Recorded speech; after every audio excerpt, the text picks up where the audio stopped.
지난 2004년 3월 당시 노무현 대통령 변호 대리인단이었던 문재인은 누가 헌법재판소 재판관에게 대통령 탄핵 결정 권한을 줬을까? 국민이 헌법재판관을 선출한 건도 아닌데 국민이 선출한 대통령을 탄핵할 수 있는 권한의 정당성이 어디에 있을까라고 자신의 책 운명에서 헌재를 비판한 적이 있습니다. 혹시 보신 적 있나요? 네, 뭐 그 책에 그런 내용이 있다는 건 압니다만 제가 직접 들어본 적은 없습니다. 그 이후에 문재인 전 대통령은 취임하자마자 헌법재판관 자격을 법관으로 한정한 헌법 조항을 삭제하는 개헌안을 낸 적이 있습니다. 알고 계시죠? 네, 그 당시 2007년에 검토했었던 개헌은 국회의원 선거 일과를 일정을 맞추는 쪽에 네. 원 포인트 쪽에 역점이 있었기 때문에 제가 자세히 알지는 못합니다. 선거를 통해 선출되지 않은 권력이 된 헌재를 이대로 둬서는 안 된다라고 문재인 전 대통령이 주장을 했습니다. 이거에 대해서는 어떻게 생각하십니까? 그렇기 때문에 헌법재판관에 대해서 권한대행이 임명하는 것에 대해서 굉장히 여러 가지 그 학설이 있고 또 그러한 민주적 정당성을 보충하기 위해서 예를 들면 국회가 선출하는 그러한 분에 대해서도 국회에서 이제까지 한 번도 여야 합의를 거치지 않고 선출을 한 적이 없고 또 대통령이 임명권을 행사하도록 하는 그런 권한을 줌으로써 대통령이 가지고 있는 민주적 정당성과 우리 국회가 가지고 있는 민주적 정당성을 합쳐서 그런 민주적 정당성을 직접 가지고 있는 그러나 굉장히 우리나라 헌법상 중요한 역할을 하고 있는 헌법재판관에 대한 민주적 정당성을 보완해주는 그러한 제도를 지금 우리가 가지고 있다. 그렇게 생각합니다. 최근에 윤석열 대통령에 대한 방어권 침해 논란이 끊임없이 나오면서 일제시대 재판보다도 못하다라는 현직 검사장의 날선 비판도 있었습니다. 헌재 탄핵 심리에서 증인들의 증언이 엇갈리는 것은 물론이고 유일한 물증으로 불리던 홍장원 전 국정원 1차장의 메모마저도 원본이 사라졌고 사본마저도 신빙성을 의심받고 있습니다. 총리님, 이것만으로도 헌법재판소 심리 중점 중의 하나인 정치인 체포 지시 여부는 이미 그 신빙성을 상실했다고 봐야 된다고 생각을 하는데 총리님의 생각은 어떻습니까? 제가 그런 사법 절차가 진행 중인 것에 대해서 총리로서 언급하는 것은 좀 적절치 않다고 생각합니다. 그러나 국무총리로서 걱정을 하는 것은 이러한 모든 절차가 정말 공정하고 그리고 적법 절차를 따르고 그리고 투명하다는 그러한 좀 국민적인 그러한 그 컨센서스를 얻어야 이 결과에 대해서 정말 모두가 수용하지 않겠냐. 그렇지 않다면 우리의 전체적인 이런 정치적 상황이나 또 우리가 지금 이러한 최근에 이러한 여러 가지 문제 때문에 겪고 있는 경제적인 문제라든지 대외적인 신인도의 문제라든지 이런 문제들이 그렇게 잘 해결될 것 같지가 않다 하는 것에 대해서 정말 심대하게 걱정하고 정말 마음 무겁게 그렇게 생각하고 있습니다. 현재 진행되고 있는 그 탄핵 심판이 대상이 대통령이지 않습니까?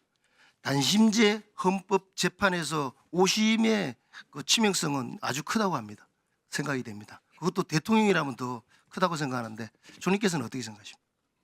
저는 그런 결과가 5심으로 나오리라고는 정말 믿고 싶지 않습니다. 너무나 중요한 그러한 그 재판이고 또 우리 국민들 모두가 영향을 받고 또 대한민국이 전 세계적으로 영향을 받는 그러한 재판이기 때문에 저는 우리 헌재가 그러한 모든 것을 잘 감안해서 우리 국민적 통합이 이루어지는 쪽으로 그렇게 해주시기를 정말 간곡히 기대하고 있습니다. 또 그렇게 하리라고 믿습니다. 예, 그런데 대통령의 비상계엄 선포를 둘러싼 속임수 탄핵 소추안 통과, 그다음에 여러 가지 논란들 이 자체로서 헌법재판소의 신뢰성은 붕괴되어 가고 있습니다. 특히 민주당 의원들이 계엄 핵심 당사자들 수사 전에 접촉을 한 문제, 개인 채널을 통해 공개한 문제, 등을 통해서 핵심 관계자들의 증언을 오염을 시켰습니다. 총리께서는 비상계엄 선포를 둘러싼 증언을 야당 의원 개인 채널이나 사적 면담을 통해서 사전에 공개한 행위에 대해서 어떻게 생각하십니까?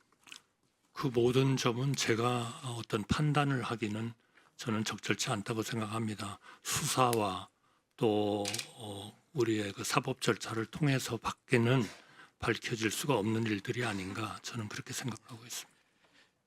비상계엄을 통해서 대통령은 자신의 배타적인 고유 권한을 행사했고 그에 대해 국회가 온전히 통제권을 행사했는데 그러한 고도의 정치 행위에 대해서 사법부가 사후적으로 그 잘잘못을 따지는 것은 사법권의 한계를 넘는 것으로 보인다는 의견들이 많습니다. 여기에 대해서는 어떻게 생각하십니까? 이것도 결국은 사법적 절차를 통해서 결론이 날 수밖에 없다 그렇게 생각합니다. 많은 이론들이 있는 것은 저도 언론을 통해서 보고 있습니다. 국민이 직접 선출하지 않은 헌법재판소가 국민이 직접 뽑은 대통령을 파면하라고 할 때에는 직무와 관련이 없는 대통령의 중범죄 행위나 비행에 한정해야 한다고 보는데 어떻게 생각하십니까? 저는 그런 모든 것들을 감안한 현재의 헌법이 만들어졌을 것으로 그렇게 생각하고 또 우리 헌법재판소법이나 이런 모든 것들이 그런 거를 염두에 두고 만들어졌다 이렇게 믿고 있고요. 중요한 것은 헌법재판소와 헌법재판관님들의 이러한 역할은 헌법에 대해서 견제를 하고 입법에 대해서 견제를 하고 또 고위 공무원들의 업무 수행에 있어서의 이런 위법, 헌법과 법률의 위반 사항을 제대로 다루고 하는 그러한 기관이기 때문에 정말 우리나라로서는 중요한 기관이다 이렇게 생각을 하고요. 그것 때문에 항상 대행이 그런 거를 모든 거를 할 수 있는 거냐 대통령 대신 하는 데 대해서 끊임없는 그런 이론적 그 차이와 공박이 있다. 저는 그렇게 생각하고 있습니다. 예, 마무리 주세요. 지난 36년 동안 헌법재판소는 1206건의 법률 조항을 위헌이라고 판단을 했습니다. 만일 위헌이라는 이유만으로 처벌을 해야 한다면 위헌적 법률을 제정한 국회의원도 처벌해야 할 것입니다. 심지어 국회는 위헌성이 있는 법률 조항을 개정하라는 헌법재판소의 명령에도 가끔 이행하지 않습니다.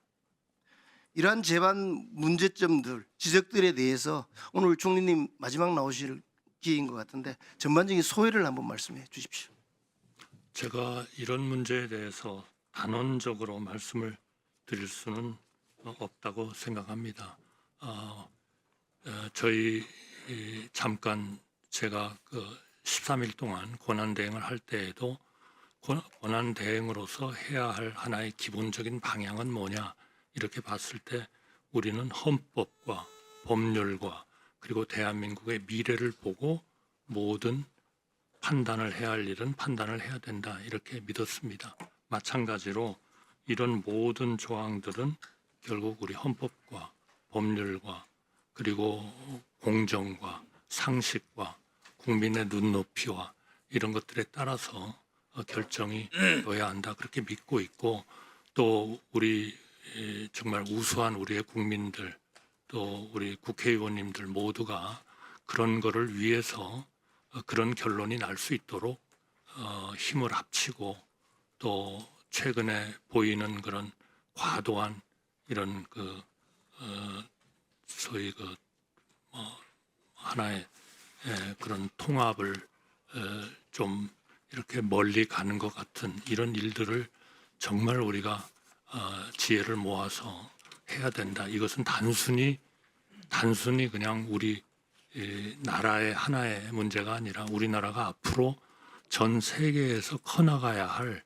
우리의 지금까지의 그런 능력을 꼭 그런 잠재력을 발휘할 수 있도록 하는데 결정적인 요소가 될 거다. 그거를 제대로 못할 때는 우리나라 앞날에 희망은 없다. 저는 그렇게 생각합니다.